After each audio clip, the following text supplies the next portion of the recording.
ఆ రోజు జూనియర్ ఎన్టీఆర్ మీతో మాట్లాడాడు, అబ్బాయితో మాట్లాడాడు. ధైర్యంగా ఉండండి, నేనేమంతా చూసుకుంటానన్నాడు. ఏమన్నా జూనియర్ ఎన్టీఆర్ నుంచి ఆర్థిక సాయం వచ్చిందా? జూనియర్ ఎన్టీఆర్ దగ్గర నుంచి మాకేం ఆర్థిక సాయం రాలేదు. ఓన్లీ వాళ్ళ ఫ్యాన్స్ దగ్గర నుంచి మాకు 2.5 లాక్ వరకు వచ్చింది సార్.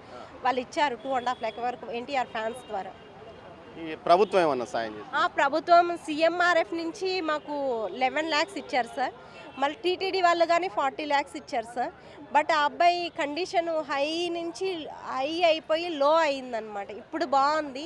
హార్ట్, లంగ్స్ అవంతా ఇన్ఫెక్షన్ వచ్చినాయి ఈ కీమో చేయడం వల్ల. అందుకని ఇప్పుడు బాగున్నాడు అని చెప్పేసి డిశ్చార్జ్ తీసుకొని వెళ్ళండి అని చెప్తేనే ఇప్పుడు మీరు 20 లాక్స్ కట్టండి, మేము డిశ్చార్జ్ ఇస్తాము అని చెప్తున్నారు సార్. ఆ రోజు మీకు సాయం చేస్తానని మాట ఇచ్చాడు. ఏమన్నా మరి మీరేమన్నా మరోసారి అడిగారా? మాకు ఇలా సాయం చేయండి, ఇంత ఫీజు కట్టాల్సి వస్తుంది అని. అంటే నా దగ్గర మాకు కృష్ణ యాదవ్ అనే సారు మాకు వీడియో కాల్లో చేపించారు సార్. నేను అడిగాను, సార్ ఏదైనా హెల్ప్ చేయండి సార్ అంటే, మీ గవర్నమెంట్ దగ్గరికి వెళ్ళండి అని చెప్పారు సార్.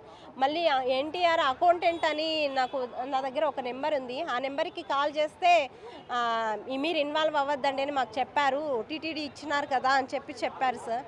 అంతే సార్, ఇంకేం